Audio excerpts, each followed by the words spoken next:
Hey, it's Jay. Today we're going to work together and learn how to do some new interesting stuff. So I'm using Windows today. I haven't used Windows for operations and systems engineering, systems administration in years. And so I wanted to kind of learn how to do this as far as building a website, modifying it, and using CI/CD pipelines using Windows, because you can use just about any type of operating system, any platform, anything. It doesn't really matter. Azure makes it super easy using the portal, using all those other tools. So what we're going to do is I'm going to show you how to go ahead and build something new today. So let me go ahead and change some of our source here. So I'm going to put me down there. I'm going to close me right here. And then let's go ahead and take a look at my desktop. Okay, so you see right here it says Azure Getting Started, Made Easy, Launch an App. So what we're going to do is use this DevOps Starter Kit. The easiest way to get to it, if we go here, we create a resource, and then we can type DevOps Starter. So what we're going to do with the DevOps Starter Kit is we're going to launch an app very easily. We're going to let the DevOps Starter Kit kind of draw our CI/CD requirements out. So it's going to create everything we need. So all we have to do is go here, go to DevOps Starter, click Create. So what we're going to do is I'm going to show you how to deploy to a Windows virtual machine. So I've done a lot of things around application deployment with containers, but what we're going to do is something really simple. One, we're going to use this new web app. We're going to load it onto a virtual machine where our deployment is going to be. So the first thing we're going to do, like I said, we're going to go here to the DevOps Starter.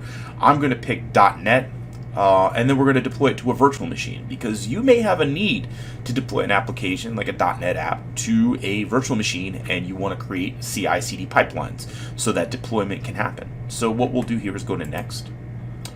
We're going to choose the language, the runtime that we'll work with, and we'll just use ASP.NET. We'll click Next. Service. So it'll ask me where I want to deploy it. So we have these three different options. A Windows web app, which will eventually containerize the application and deploy it to a fully hosted web service.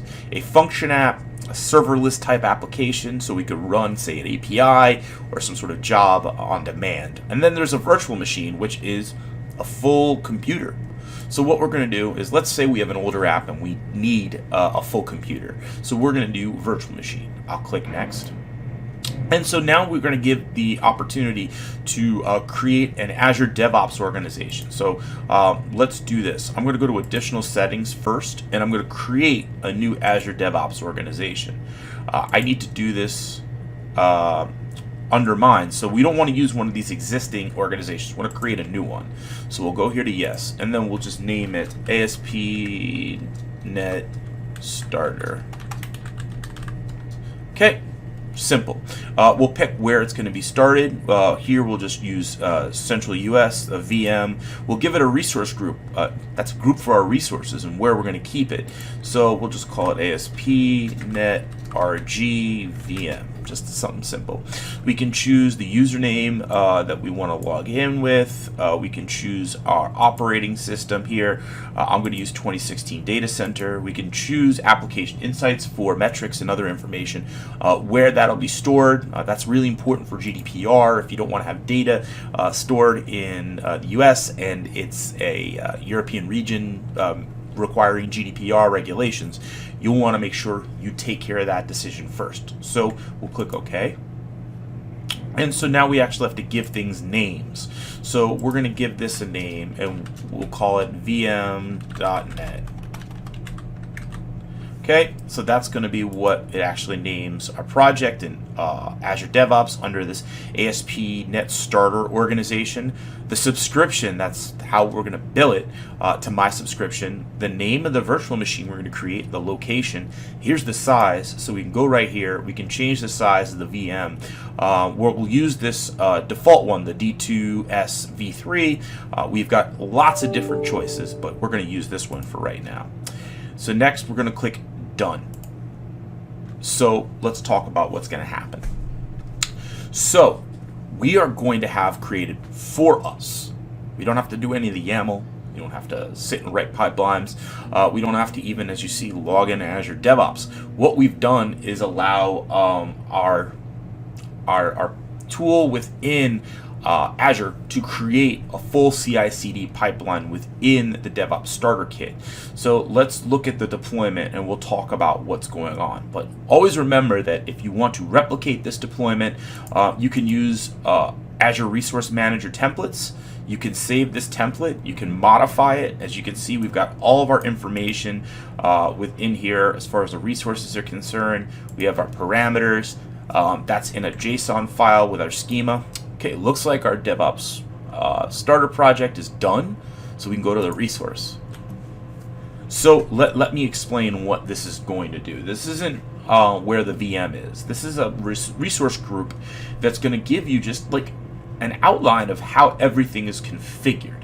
So we have a repository called vm.net. It's going to pull from the master branch. And every time that happens, it's going to build using CI in Azure DevOps. And then it's going to do our build. And after it completes our build, it's going to drop everything via this continuous deployment release to our server. So let's step through everything, okay? So right here is vm.net. What is this?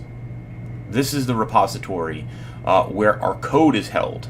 And in this case, what's really great is the DevOps Starter Kit is going to give you this sample web application. And if we go into views, we go to home, we can see there's an index file. If I want to, I can make modifications here. All right. So what's really, really great about this, what's super awesome, is that we've got a full CI/CD pipeline. That means that anytime I make a change and commit something to master, it's going to kick off the trigger to then begin this process of build. So look, our build finished. Let's go to the build results. And right here, we see our build. The job was done. Let's see how everything worked. So the build process got kicked off when our CI process here found the trigger, and then it initialized the job. And so it downloaded all the required tasks like NuGet, VS Test, VS Build. These are all required so we can actually build our application. Then after that, it checks out the code from the repository. It gets NuGet to get all the required dependencies. It does a NuGet restore. Then it starts to build our code. So it uses .NET, starts building our application, tests any tests that we have. And we don't have any tests set up because we're just using our demo app. We'll start pushing our symbols. We'll copy the ARM templates to actually build the infrastructure. We'll create our artifact, and that's the build. It's stored in, say, a zip file. Then that zip file, or however it's packaged, is deployed right to our repository via Git. So it doesn't look like it did it via a zip, it did it via Git. And then after that, it finalized the job and then takes the drop or the archive that's created from this, and then it deploys it over here to dev. So it does essentially what it needs to do to make sure our build happened. And so let's go to our build, and what's next is this CD pipeline. So this CD pipeline, once our CI is configured, is kicked off. Here's just some information. And so we'll see right here the deployment is going on, and we can go into in progress, and we can look at what's actually going on. So we downloaded that artifact, the drop after the CI was finished, and you can see everything is kept there. It downloads all the information, the JSON, everything, the template that needs to actually be used. And so we'll look at our next task. And then so now it's actually creating the resources. So the virtual machine, the network, all the things that are required to actually build it. And so what we'll do is we'll go back over here. And we'll see we're over here, and we're looking at this pipeline, but what we can actually do. And so I'm going to go to resource groups, and we'll see. I'm just going to pare down my subscriptions a little bit. So we'll see that there's a resource created right here. I believe this is it, the .NET VM. And so there's our DevOps Starter Kit. And then we created what I believe was called ASP.NET Starter. as our resource group. This is another one. Sorry. Let's see. .NET VM. Here it is. Sorry about that. And so here's actually where the virtual machine is being created. And so our deployments are still going on. Actually, I'm looking at the wrong one again. I'm so sorry. This is the one we created. I've done some demos before testing it. So what happened is we've got this resource group that gives all the information, or I should say stores all the resources that contain our application. So if you go here to vm.net, we can actually see the virtual machine that's created. We look here at continuous delivery. If we wanted to, we could set it up this way. However, what we've already done is set up everything via here. So now if we go, we'll see that all of our pipelines have finished. Our resources are still creating. It's almost done. But I want to show you the actual pipelines themselves. So let's go to pipelines. And we're going to go to the vm.net CI pipeline, which is what built our application today. So what we'll do is we can manage security, order a pipeline. But what we're going to do here is click on the pipeline that we've created. Now we can run it or we can edit it. So we're going to edit it just to take a look at what's in here. So here are all those jobs that we saw being run. It's all done right here. All these are created for you, and that's each part of the deployment and build process. So we can see here are all the things that are done. We copy an ARM template, then we eventually publish our artifacts. So that's just our CI pipeline. Let's go to our release pipeline. And so that's still running because it's probably still creating the virtual machine and getting everything deployed. But we can go ahead and click here, release 1. And so we'll do kind of the same thing. We're going to go here and we're going to click edit pipeline. And we can look at the release pipeline as well. So drop is when we get that artifact from our CI process right there. Then we go to our actual stages of what happens when we do the deployment. So right here, we create our Azure resources. We've got all of our information that was populated by the DevOps Starter Kit, and then the deployment. So it's going to deploy everything to a deployment group. What is a deployment group? It's a group to deploy to. Pretty simple, huh? And then once it begins that, it's going to create a website in IIS, and then it's going to deploy to that IIS website. And then we have the ability to add variables, like here our virtual machine's password, retention, to retain and release, different options, and even the history of our releases. Okay, so let's go back to pipelines. Everything's finished running there. We'll go to releases. Still running. No big deal. Almost done. But let's talk about what's going to happen when it finishes, okay? And then so we're ready to go there. So what we're going to do, we're going to go back to the DevOps Starter Kit for this deployment. Cool. So let's take a look at it right here, this application endpoint. So what this actually did was it took care of actually creating a fully qualified domain name with HTTP access, port 80. And if we go ahead and click this, we can see that IIS is up. So IIS is online, but it hasn't finished provisioning everything for our server. If we go here to the pipeline jobs CI, we want to look at the release pipelines. Let me close that window. We'll look at the release, and we can tell that we're still doing what it is we need. So it's just deploying the template for our Windows server, and what it's going to actually do in that process, aside from just install or do our deployment, but it's going to create all the resources we need to actually do the .NET deploy for our apps. So it's going to create Windows, set up all the networking, ensure the NAT's created. Okay, we're almost done. After that, it's going to then take all of our compiled application and drop that application with a fully configured ASP.NET and IIS website. So let's take a look at where we're going right here. Okay, so this is almost done. I'm going to pause, and when we come back, I'll show you the pipeline completed and and once that's completed, we'll look at the website, then we'll make a change, okay? And then we'll talk a little bit more about deployment groups. So we'll be right back. Okay, so our agent job here and our finalized job deployment group here is, so what's going to happen here? So our release finished, and now it's at the final point of our deployment. And so what it's actually showing me is it's deploying to the deployment group. Let's take a look here. Excuse me.